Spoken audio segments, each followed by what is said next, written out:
내 두 번 다시는 그 알량한 옛정을 들먹거리며 찾아오지 말라. 어미 일렀거늘. 어디 감히 천안발구닥지로 좌의정 대감마님댁 문턱을 더럽히려 드느냐? 벼락 같은 호통이 한양 땅 북촌 한복판을 갈랐다. 번쩍이는 비단 도포자락을 휘날리며 삿대질을 해대는 사내. 불과 석 달 전만 해도 과거 급제 하나만을 바라며 쉰내 나는 도포를 끌고 다니던 권진사였다. 아니, 이제는 권사또라 불러야 맞을 터. 그의 발치에는 사시사철 흙구덩이에서 구르느라 손톱 밑이 새카맣게 문드러진 여인이 쓰러져 있었다. 10년. 꼬박 10년을 밤낮 없이 남의 집 마당을 쓸고 살얼음 낀 냇가에서 무명천을 빨며 뒷바라지했던 조강지처 점순이었다. 서방님, 어찌 이러십니까? 지가 서방님 한양 가실 적에 싸들인 괴나리 보찜 끈 묶은 자국이 아직도 생생한디 예서 당장 내쳐지면 저는 어찌 살란 말씀이에요. 바닥에 엎드려 피 맺힌 절규를 토해내는 점순의 어깨가 사시나무 떨듯 떨렸다. 하지만 권 사또의 얼굴엔 일말의 동정심도 없었다. 도리어 코를 쥐어싸며 오만상을 찌푸렸다. 누나를 도토리 굴리듯 굴리는 꼴이 제발 저린 도둑놈 신보를 역과 없이 드러내고 있었다. 시끄럽다.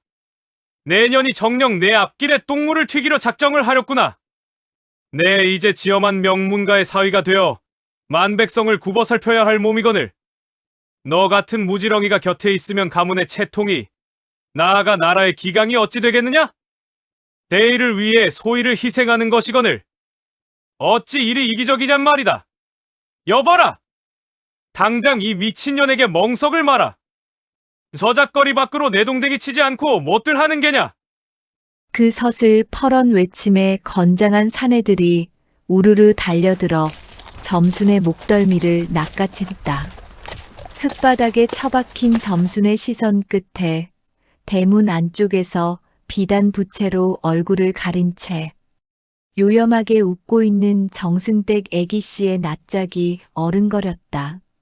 지금 생각하면 애당초 그놈은 싹수가 노란 기운을 떡잎부터 풀풀 풍기고 다녔다.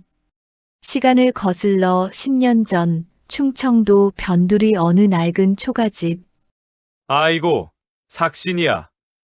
점순아, 밥상은 아직이냐? 내 머지않아 조선팔도를 호령할 재상감인데 이리 줄인 배를 움켜쥐고서야 어찌 천하의 이치를 논한단 말이냐?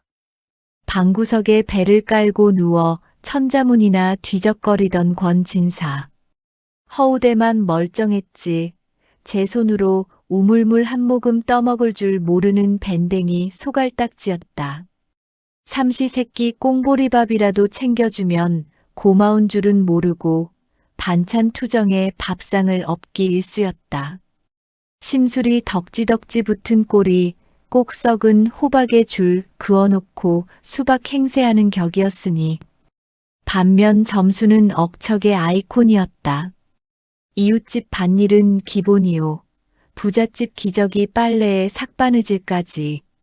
손마디가 굵어지고 지문이 닳아 없어질 지경이었지만 그녀의 눈빛만은 맑았다. 동네 안악들이 그놈의 서방, 글공부, 핑계 삼아 기방이나 기웃거리는 거 아니냐며 수군거려도 점수는 귀를 닫았다. 그저 제 한 몸 깎아내려 붓을 사고 먹을 사대는 것이 지엄이의 도리라 굳게 믿었다. 가끔씩 땔거리가 떨어져 맹물로 배를 채우는 밤이면 권진사는 능구렁이처럼 점순의 거친 손을 어루만지며 속삭였다. 내 이 은혜를 어찌 잊겠느냐? 과거에 급제만 하면 그땐 제일 먼저 너에게 비단당이를 입혀주고 고래등 같은 기와집에서 평생 손에 물 한 방울 안 묻히게 해주마. 그놈의 새치 혀가 문제였다. 그 달콤한 거짓부렁에 속아 점수는 제 뼈를 갈아 넣었다. 엄동설 안에 남의 집 마당에서 장작을 패다가 발가락에 동상이 걸려 썩어 들어갈 때도 서방이 한양으로 과거 보러 갈 노잣돈을 마련해야 한다며 앓는 소리 한 번 내지 않았다. 하지만 사람 고쳐 쓰는 거 아니라는 옛말이 이토록 잔인하게 들어맞을 줄 누가 알았겠는가. 어느 날 늦은 밤 문풍지를 뚫고 들어오는 차가운 바람결에 권 진사의 한양발 서찰이 도착했다. 드디어 급제를 하였노라. 어사화를 꽂고 금이환향을 하겠노라. 그 소식을 들은 점수는 동네 어귀에 나가 엉엉 소리내어 울었다. 10년의 묵은 체증이 다 씻겨 내려가는 듯했다. 그런데 열흘이 지나고 보름이 지나도 금이 환향한다던 서방은 콧배기도 비치지 않았다. 대신 찾아온 것은 한양의 권세가 좌의정 대감댁에서 보낸 험상궂은 하인 놈들과 던지듯 내팽개쳐진 이혼 문서인 수기 한 장뿐이었다. 우리 대감마님께서 권 사또를 사위로 점 찍으셨소이다. 여기 그간의 수고비요. 이 돈 챙겨서 당장 이 고을을 뜨시오. 2번 다시 권 사또의 눈앞에 띄는 날엔 목숨을 부지하기 어려울 것이오. 툭 던져진 엽전 몇 입. 그것이 점순의 10년 핏빛 청춘에 매겨진 값이자 권 진사가 보여준 진정한 짐승의 민낯이었다. 엽전 꾸러미가 흙바닥에 나뒹굴며 내는 쇳소리가 점순의 귓가에는 꼭 제 억장이 와르르 무너져 내리는 소리 같았다. 10년 세월이 그 모진 풍파가 젓갓 동전잎 몇 개로 퉁쳐질 줄은 꿈에도 몰랐던 게지. 대감댁 하인이라는 작자는 턱주가리를 하늘 무서운 줄 모르고 쳐들더니 비릿한 조소를 흘렸다. 사또 나리께서 전하라 하셨소. 조야에 묻혀 살던 무지렁이 시절의 인연은 호롱굴 밑에서나 어울릴 얕은 정일 뿐. 내 이제 천하를 품고 조선의 기둥이 되어야 할 터인데 일개 촌부의 치맛자락에 발목이 잡혀서야 쓰겠는가? 나 하나 아픈 오명을 뒤집어 쓰고서라도 썩어빠진 조정을 바로 세우는 것이 진정 백성을 위한 뼈를 깎는 결단이니 원망일랑 거두고 제 살 길이나 찾으라 하셨소이다. 허허, 나리 말씀이 아주 청산유수 아니요? 달 쫓던 게 지붕 쳐다보는 꼴이 딱 이 짝이구려. 기가 막힐 노릇이었다. 입은 삐뚤어졌어도 말은 바로 하라 했거늘. 조강지쳐 버리고 권세가 치마폭에 숨어 들어가는 꼬락서니를 백성을 위한 결단이라 포장하다니. 양반님네들 그 알량한 성리학 책장 속엔 은혜를 원수로 갚는 법도 정당하다 적혀 있단 말이더냐. 속이 검은 구렁이가 용이 되겠다고 용을 쓰는 꼴이 우습지도 않았다. 하인 무리가 흙먼지를 일으키며 떠난 후에도 점수는 한참을 망부석처럼 서 있었다. 울음도 나오지 않았다. 너무 기가 차서 숨통이 막히면 눈물조차 말라붙어 버리는 법이니까. 그녀는 멍하니 제 두 손을 내려다보았다. 서방님 글 읽을 제 불 밝히느라 솔방울 줍다 깊게 파인 생채기 한겨울 살얼음 낀 냇가에서 서방님 버선 빨다 터져버린 손등. 지문이 닳아 없어져 반질반질해진 그 투박한 손가락들이 제 주인의 비참한 꼴을 비웃는 듯 파르르 떨렸다. 그 손으로 지어 올린 따뜻한 밥이 그놈의 오장육부를 채웠고 그 손으로 지은 옷이 그놈의 체면을 세워주었건만 백성을 위한 뼈를 깎는 결단이라.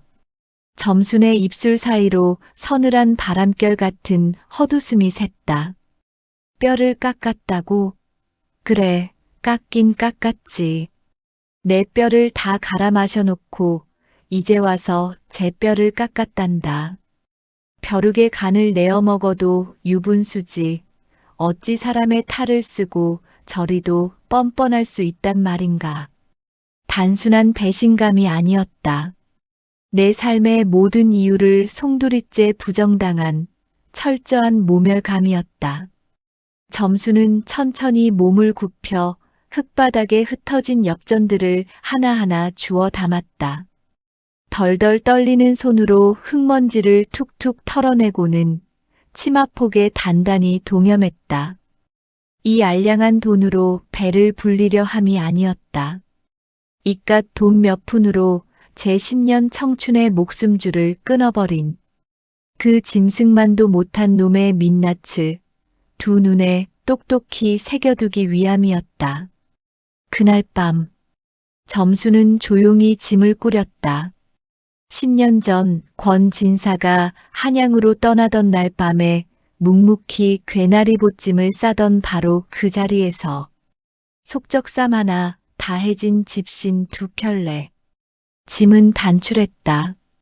방문을 열고 나서니 칠흑 같은 어둠이 아가리를 벌리고 있었다. 이승과 저승의 경계보다 멀고 험하다는 한양 땅. 까막눈 촌부가 홀로 걷기엔 목숨을 내놓아야 하는 길이었다. 하지만 살인문을 나서는 점순의 집신 코는 바위처럼 단단하게 북쪽을 향하고 있었다. 내 직접 가서 물어보리라.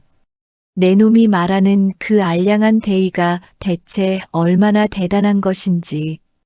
천벌을 피하려 방패막이로 삼은 그 정승댁의 위세가 과연 지엄이의 피눈물보다 무거운지 말이다. 충청도에서 한양 천리길. 여인의 걸음으로는 한 달을 꼬박 걸어야 닿을 수 있는 까마득한 거리였다. 점순이 챙겨온 집신 2켤레는 닷새 만에 바닥이 났고 결국 맨발로 자갈밭을 구르고 진흙탕을 파헤치며 걸었다. 발바닥이 갈라져 피떡이 지고 새카만 흙이 상처에 지시겨져 고름이 찼지만 그녀는 걸음을 멈추지 않았다. 생각해보면 사람의 도끼란 참으로 무서운 법이다. 밥술이나 떠먹여 길러낸 짐승도 제 주인을 알아보거늘 그 개만도 못한 놈의 낯짝에 침이라도 한번 뱉어주겠다는 일념 하나가 펄펄 끓는 용광로처럼 그녀의 두 다리를 움직였으니 말이다. 그렇게 악으로 깡으로 버텨 도착한 한양 땅 북촌. 고래등 같은 기와집들이 늘어선 골목길은 점순의 남루한 몰골과 너무도 이질적이었다. 좌의정 대감댁 소슬대문은 올려다보는 것만으로도 목이 꺾일 만큼 기세가 등등했다. 점수는 대문짝을 붙들고 통곡하며 서방을 찾았다. 내 서방 권 진사를 당장 불러내라고, 지엄이가 얘까지 왔노라고 피를 토하듯 울부짖었다. 그리고 마주한 것이 바로 그 끔찍한 첫 장면이었다. 어디 감히 천한 발구닥지로 좌의정 대감마님 댁 문턱을 더럽히려 드느냐 하며 삿대질을 해대던 권 사또의 그 서슬 퍼런 얼굴, 문틈 사이로 엿보인 대감댁 안채의 풍경은 아주 가관이었다. 10년 조강지처를 길바닥에 내동댕이 친 그 사내 놈은 새로 얻은 정승댁. 애기씨 앞에서 아주 허리가 반으로 접힐 듯 알랑방귀를 끼어대고 있었다. 아따, 우리 애기씨 치맛자락은 어찌 이리 눈이 부시옵니까? 이 사위놈, 대감마님의 은혜와 애기씨의 아리따움에 눈이 멀어배는 게 없사옵니다. 입에 침이나 바르고 거짓말을 할 것이지 아주 누나를 도토리 구르듯 굴리며 아부를 떠는 꼴이 꼭 썩은 동아줄에 매달려 해벌쭉 웃고 있는 원숭이 새끼 같았다. 권력이란 게 참으로 요물인 것이 멀쩡한 사내놈을 하루아침에 발발이 똥개로 만들어버리는 기막힌 재주가 있더란 말이다. 결국 점수는 건장한 하인들의 몽둥이 찜질에 못 이겨 저작거리 후미진 뒷골목으로 내던져졌다. 온몸의 뼈마디가 부서지는 듯한 고통 속에서 점수는 가쁜 숨을 몰아쉬었다. 입안 가득 흙먼지와 비릿한 피맛이 감돌았다. 이대로 죽을 수는 없다. 내 두 눈에 흙이 들어가도 저놈이 그 알량한 대의명분 운운하며 비단옷 입고 호의호식하는 꼴은 살아서 봐야겠다. 그때 당장 관아의 신문고라도 치러 가지 그랬냐고 묻고 싶을 게다. 허나 그 시절 조선 땅에서 뒷배 하나 없는 까막눈 여정의 목소리는 한낮게 짖는 소리만도 못한 법. 억울함을 호소해봐야 어디서 미친년이 정승댁 사위를 음해하려 드느냐며 줄이나. 틀리지 않으면 다행인 세상이었다. 철저한 무력감과 허탈함이 점순의 목을 조여왔다. 그런데 바로 그때였다. 쓰러져 있는 점순의 머리 위로 짙은 그림자 하나가 훅 치고 들어왔다. 썩은 동아줄을 잡고 10년을 매달렸으니 그 소나기가 성할 리가 있나?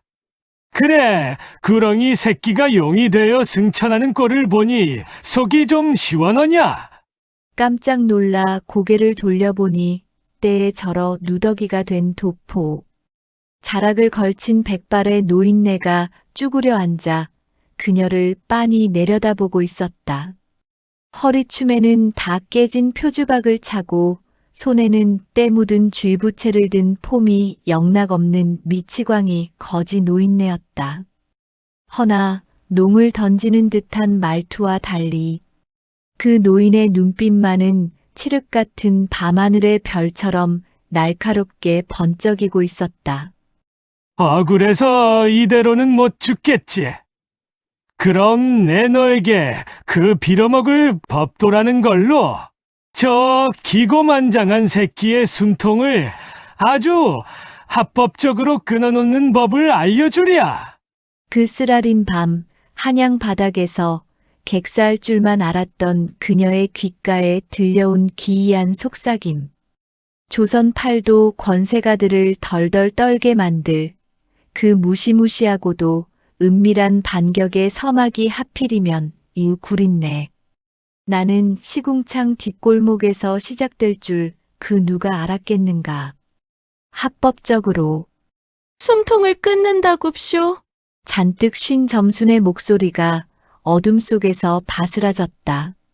미친 노인네의 헛소리라 치부하기엔 두 눈을 번뜩이며 내려다보는 그 안광이 어삿도의 마패보다 더 형형하게 빛나고 있었다. 노인은 허리춤에서 꼬질꼬질한 표주박을 풀더니 썩은 물냄새가 나는 막걸리를 단숨에 들이켰다.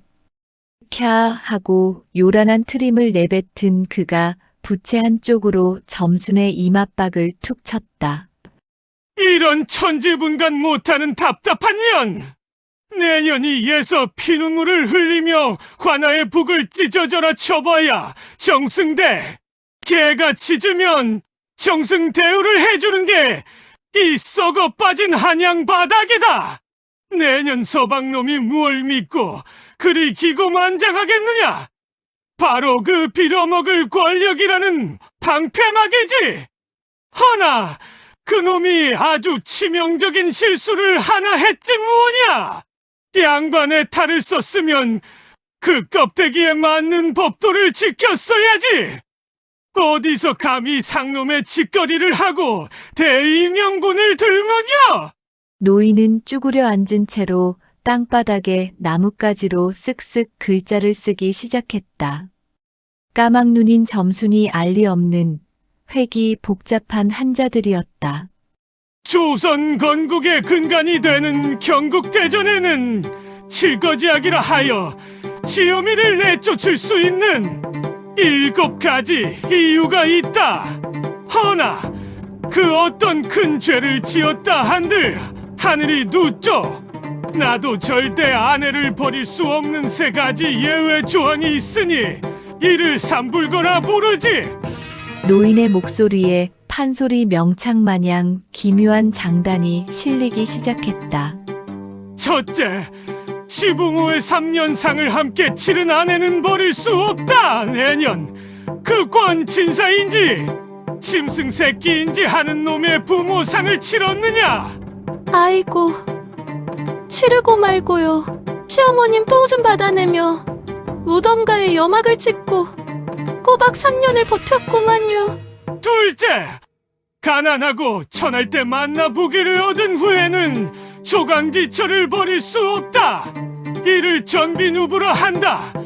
그놈 창원급제할 때 부통살 돈은 네 주머니에서 나왔느냐?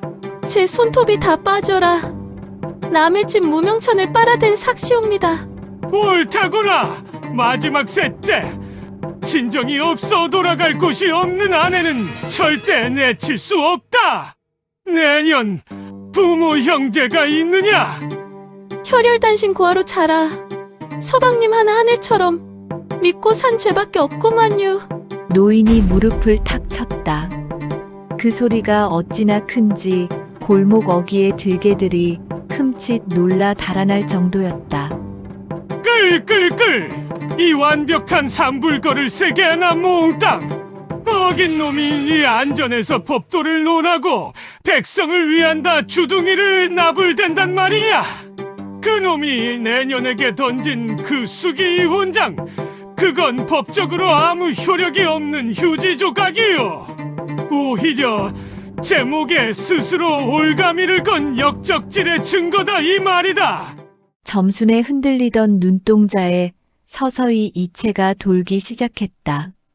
슬픔과 모멸감에 짓눌려 있던 그녀의 가슴 밑바닥에서 시뻘건 불씨 하나가 매섭게 타오르는 순간이었다.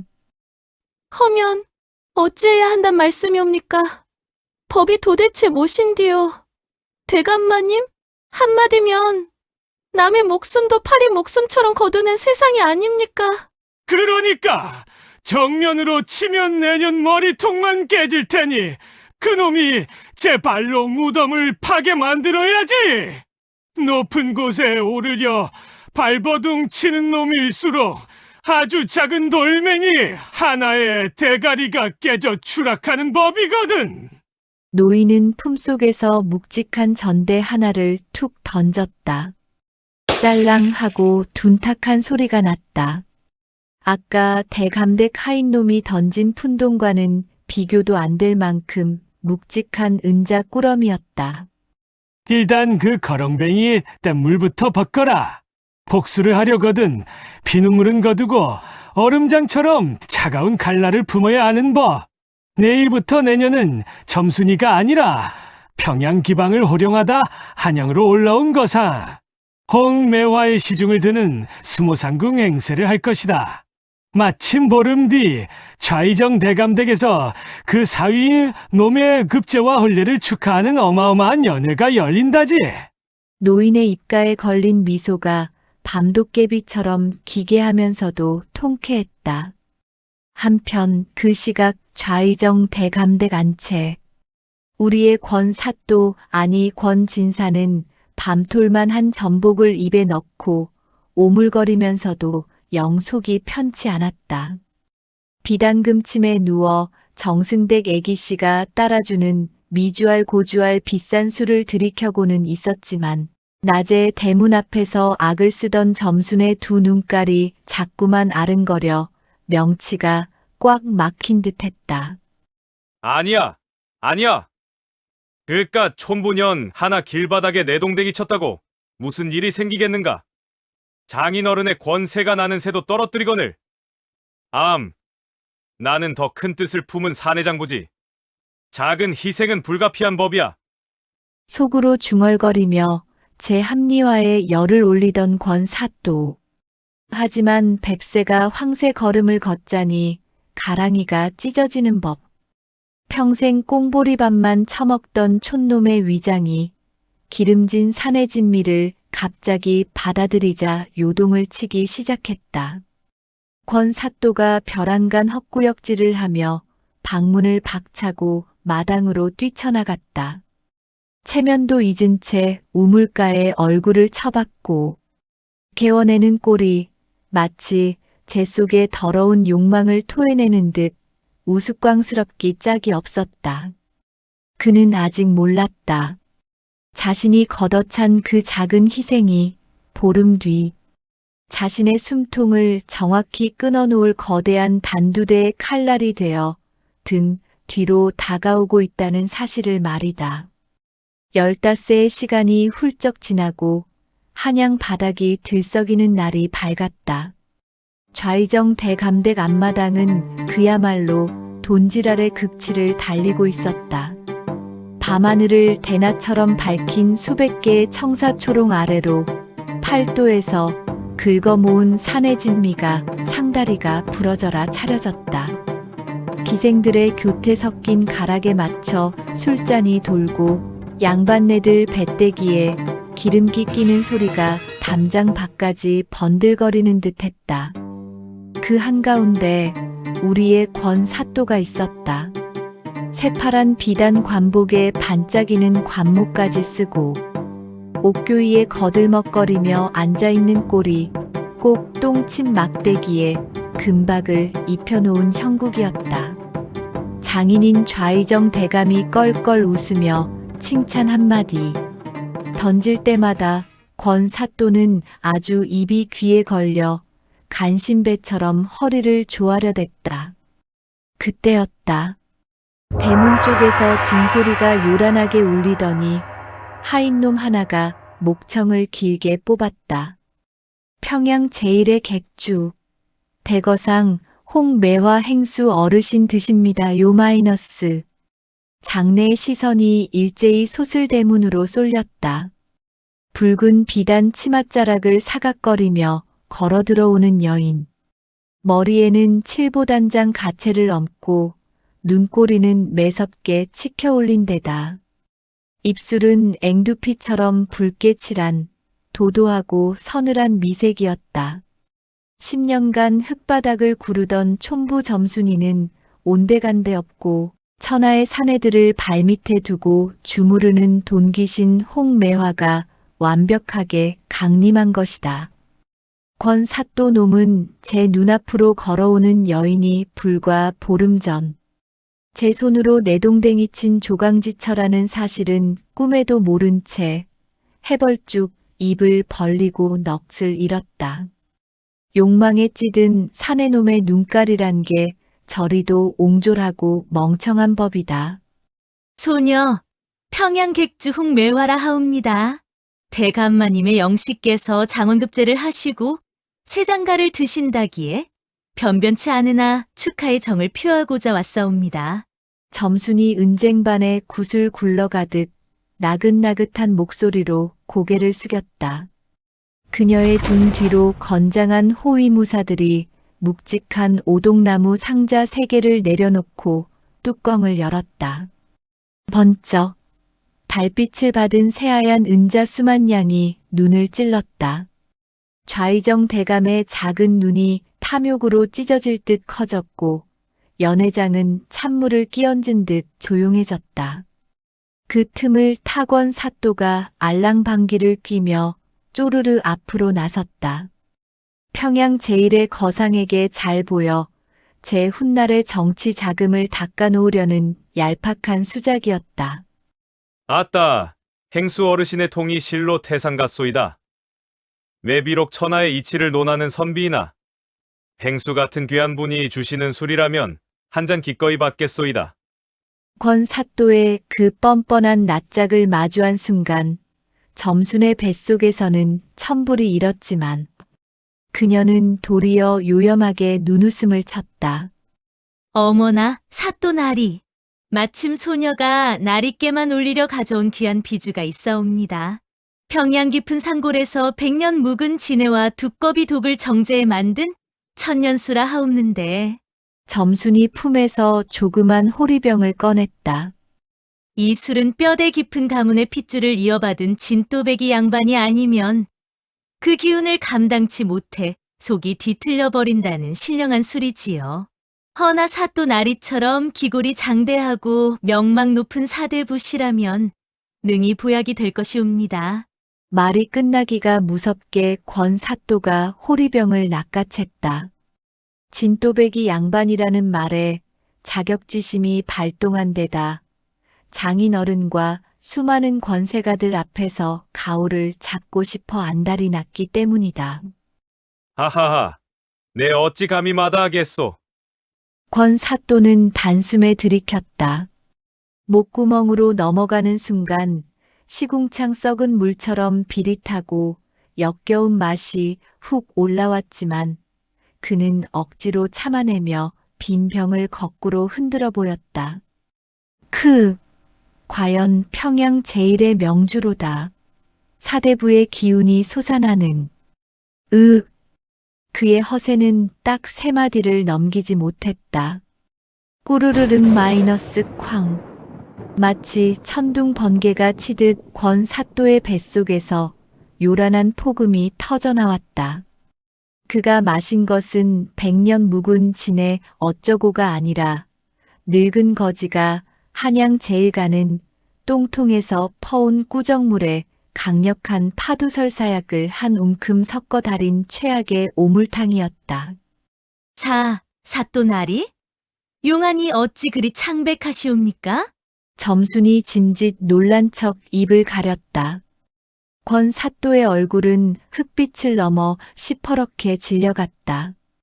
괄약근을 움켜쥔 그의 2 다리가 사시나무처럼 덜덜 떨리더니 기어이 엉덩이 사이로 뿌웅 마이너스 삐리릭 하는 경박한 소리와 함께 누런 연기가 피어올랐다.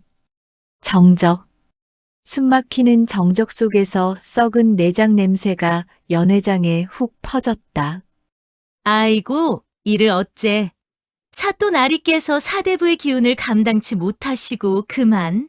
점순의 날카로운 외침에 좌의정 대감이 얼굴을 일그러뜨리며 부채로 코를 막았다. 정승댁 애기씨는 더러워 하며 비명을 지르고 치맛자락을 털어댔다. 체면이 목숨보다 중요한 양반들 앞에서 똥을 지린 채 배를 움켜쥐고 다리를 베베꼬며 뒷간을 향해 개걸음으로 도망치는 권 사또의 꼴은 그야말로 세기의 코미디였다. 잔치상은 순식간에 난장판이 되었고 하인들은 향을 피우느라 허둥지둥 뛰어다녔다. 어수선한 소음을 등 뒤로 한 채 점수는 소리 없이 비단 부채를 펼쳐 제 입가를 가렸다. 부채 너머로 보이는 그녀의 눈동자가 서늘한 달빛을 받아 칼날처럼 번뜩였다.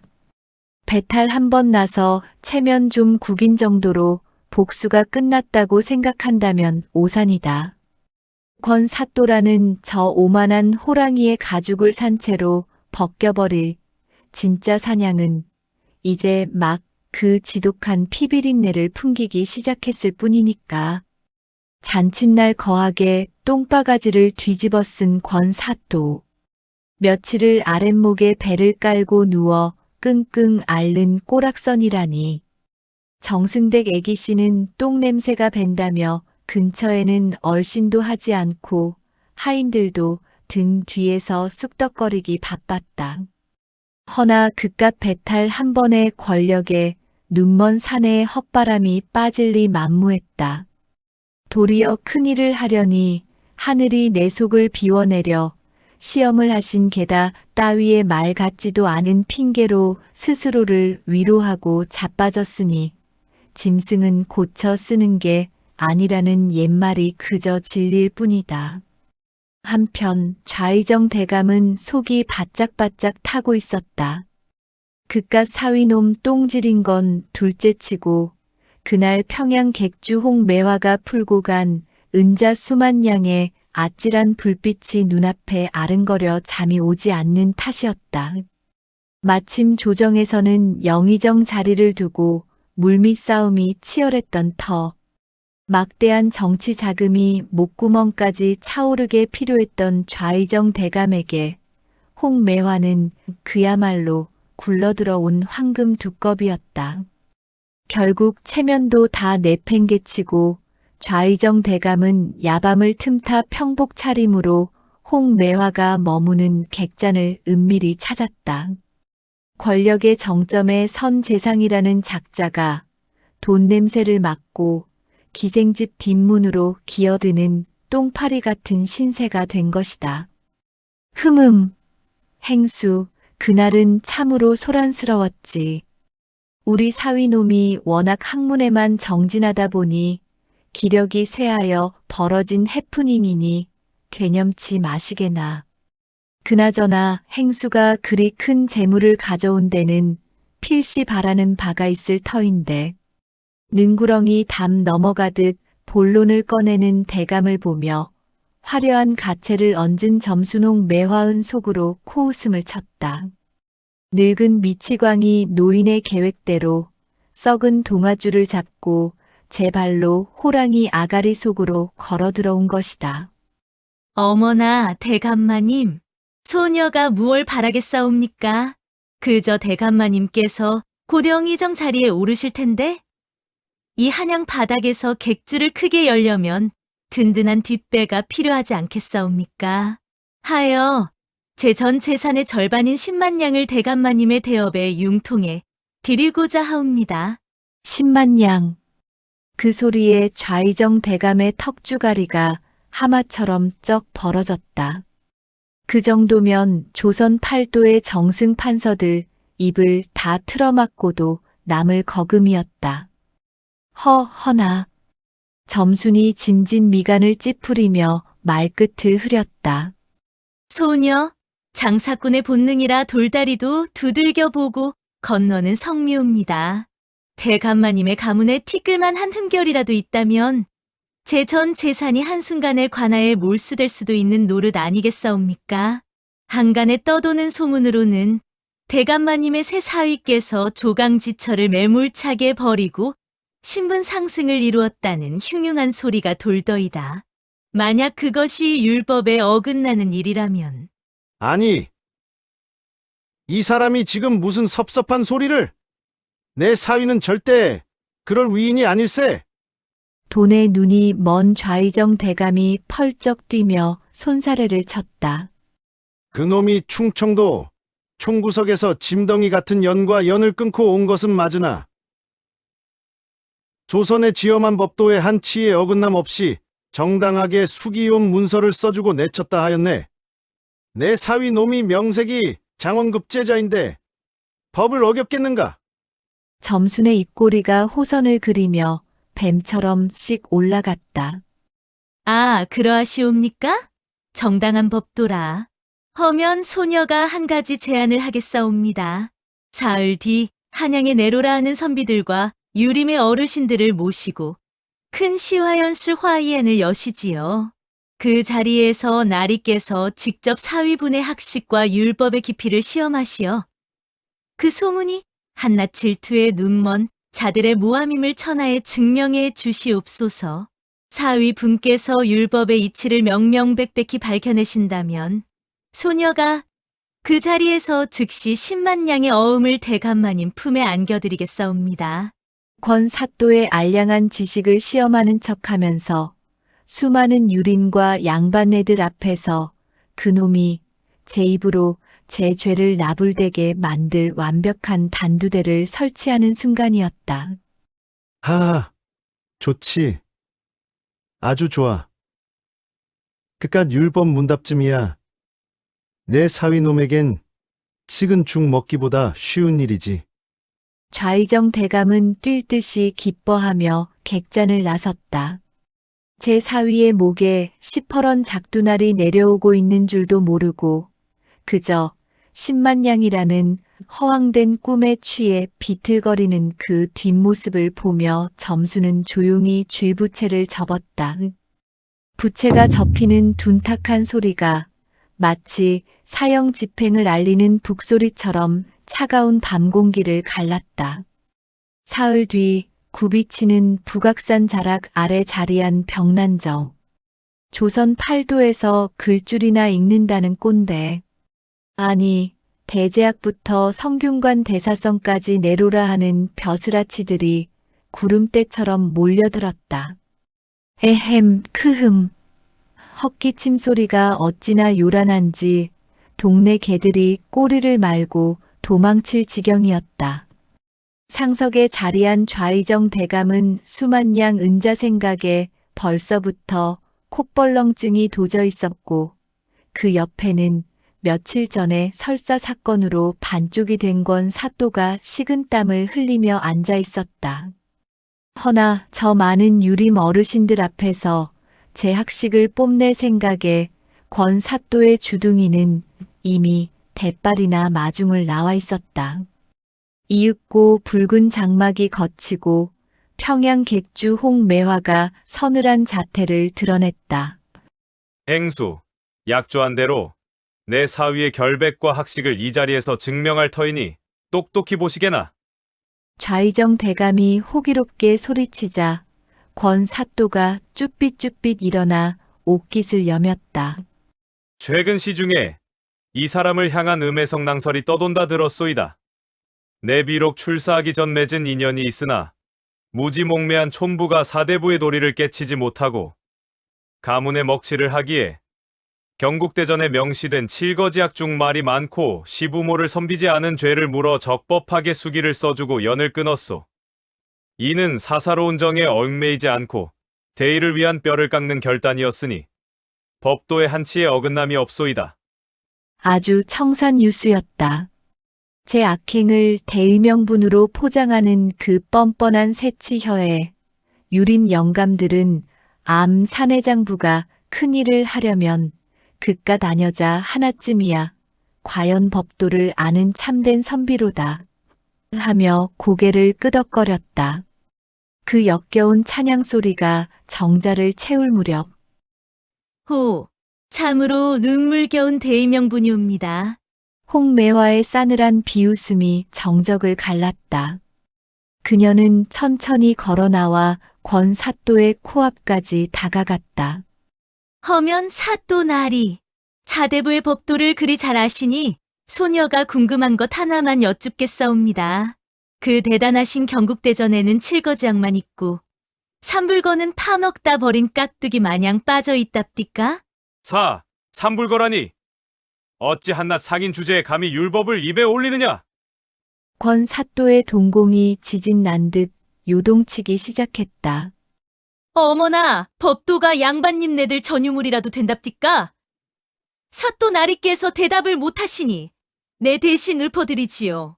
첫째, 시부모의 3년 상을 함께 치른 아내. 둘째, 가난할 때 만나 부귀를 얻은 후의 아내. 셋째, 친정이 없어 돌아갈 곳 없는 아내. 이 세 가지에 해당하는 조강지처는 하늘이 두 쪽 나도 절대 내칠 수 없는 것이 조선의 지엄한 법도이거늘. 점순의 목소리는 더 이상 나긋나긋한 기생의 것이 아니었다. 단전을 뚫고 나오는 피를 토하는 듯한 지엄이의 사자후였다. 내 이년, 어디서 감히! 좌의정 대감이 삿대질을 하며 일어섰지만 점수는 아랑곳하지 않고 품에서 꼬깃꼬깃한 종이 한 장을 꺼내 허공에 흩뿌렸다. 바로 보름 전 권 사또가 던져준 이혼장, 수기였다. 이 수기를 보시지요. 여기 적힌 권 사또의 전처, 점순이라는 여인은 피부치 하나 없는 고아로 셋째, 똥기족이 빨아가며 시부모 3년 상을 독수공방으로 치러냈고 첫째, 제 손톱이 다 빠지도록 남의 집 허드레시를 하여 서방눈 통을 사주고 장원급제까지 시켰사옵니다. 둘째, 허면 이권 사또라는 작자는 조선 제1의 법도인 삼불거를 3개나 모조리 어긴 금수만도 못한 범법자가 아니옵니까? 닥쳐라! 내년이 니라고 남의 가정사에! 내가 니냐고? 홍매화가 머리에 얹은 무거운 가채를 훌렁 벗어 던졌다. 치렁치렁한 가짜 장신구들이 바닥에 나뒹굴고 화려한 비단 소매를 걷어붙이자 그곳엔 평생 흙구덩이에서 구르느라 시퍼렇게 멍이 들고 굳은 살이 박인 지문조차 닳아 없어진 투박하고 거친 촌부의 두 손이 온전하게 드러났다. 이 손을 똑똑히 보거라. 이 개만도 못한 놈아. 내 놈 입에 꽁보리밥 쳐넣어 주느라 동상이 걸려 썩어 문드러진 이 손을 보란 말이다. 개의 뼈를 깎아? 천하의 율법 추락펴락한다는 대제악, 대사성 영감들, 똑똑히 들으시오. 저놈이 조강지처를 벌인 것은 법도도, 대의도 아닌 그저 정승댁 권력의 빌부터 호의호식하려는 더러운 탐욕이었을 뿐이오. 논리와 진실이라는 무시무시한 철퇴가 권 사또의 정수리를 박살내는 순간이었다. 병난정에 모인 수십 명의 유린과 벼슬아치들은 뒤통수를 얻어맞은 듯 숨소리조차 내지 못한 채 얼어붙었다. 제 발로 걸어들어온 완벽한 재판정. 도망칠 곳 없는 공개 처형장에서 권 사또의 시퍼렇게 질린 얼굴 위로 땀방울이 비 오듯 쏟아져 내리기 시작했다. 사위, 이복의 사위. 저 천한 상인년의 말이 정녕 사실이란 말인가? 가장 먼저 태세를 전환한 것은 다름 아닌 좌의정 대감이었다. 방금 전까지 내 자랑스러운 사위라며 치켜세우던 입으로 당장이라도 씹어먹을 듯 거품을 물었다. 그도 그럴 것이 삼불거를 어긴 파렴치한을 사위로 들였다는 사실이 조정에 알려지는 날엔 영의정 자리는커녕 제 목통이 날아갈 판이었으니까.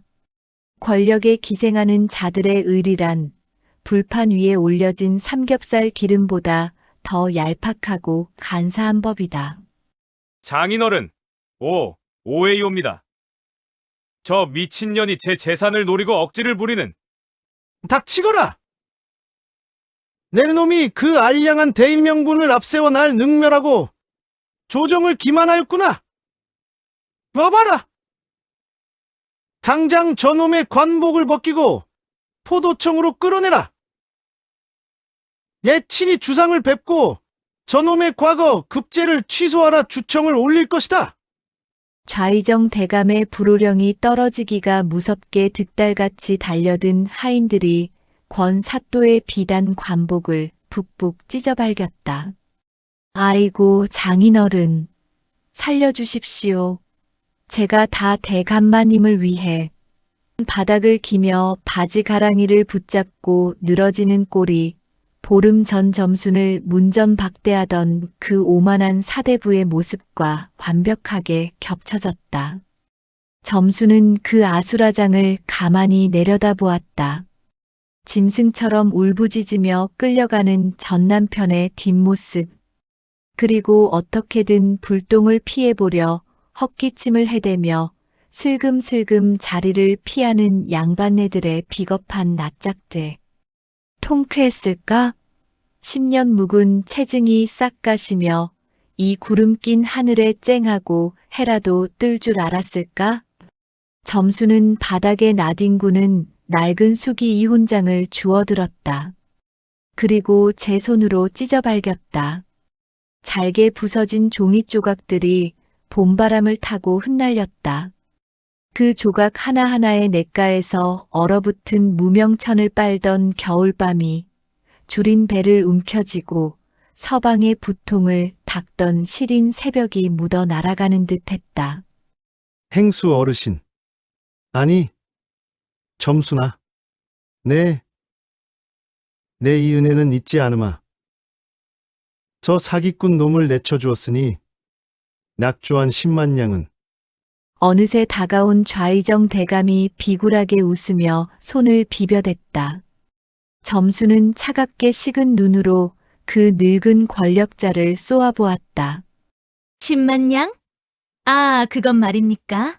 그녀가 조소를 머금으며 뒤를 돌았다. 지나가던 개가 짖는 소리를 잘못 들으신 게지요. 그깟 썩어 빠진 가문에 얹어줄 엽전 한 입 따위 처음부터 없었소이다. 말문이 막힌 좌의정 대감을 뒤로 한 채 점수는 정자를 나섰다. 그날 이후 권 진사인지 권 사또인지 하던 사내의 행방은 묘연해졌다. 들리는 소문으로는 곤장을 맞고 평생 노비로 팔려갔다 하기도 하고 정신을 놓고 저작거리를 떠돌며 내가 백성을 위해 뼈를 깎았거늘 하고 중얼거리는 미치광이가 되었다고도 했다. 좌의정 대감 역시 가문의 명예가 실추되어 벼슬을 내놓고 낙향해야만 했다. 사람들은 이를 두고 참으로 사이다 같은 인과응보라며 입을 모아 떠들었다. 하지만 북촌의 좁은 골목길을 빠져나가던 점순의 뒷모습은 그리 가볍지 않았다. 복수는 끝났으나 그녀의 손에 박인 굳은 살은 영영 지워지지 않을 테니까. 제 청춘을 다 바쳐 쌓아 올린 10년이라는 시간은 그 어떤 피의 복수로도 다시는 되돌려 받을 수 없다는 서늘한 진실만이 달빛 아래 덩그러니 남았을 뿐이다. 누군가의 희생을 밟고 선 대의란 이토록 허망하고 잔인한 법이다. 지금 당신이 딛고 서 있는 그 자리는 혹여 누군가의 피눈물로 다져진 곳은 아닌지 한 번쯤 뒤를 돌아보게 하는 참으로 쓸쓸한 봄밤이었다.